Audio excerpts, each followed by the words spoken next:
Hey folks, Tim from Urban Food Scene. Today I'm going to be showing you my herb-crusted steelhead trout, and I'm going to be serving that with pan-fried potatoes and roasted Brussels sprouts with a warm bacon vinaigrette.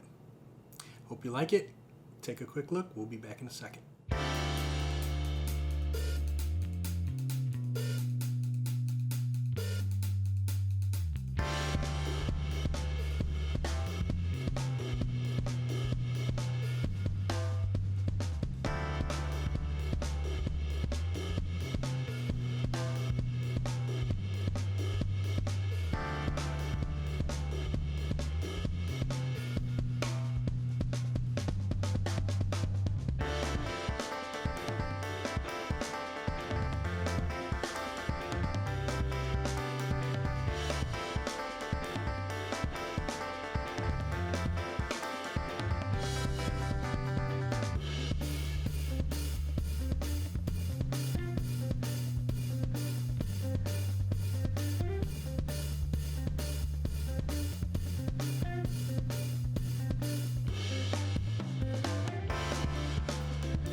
Okay, we're back.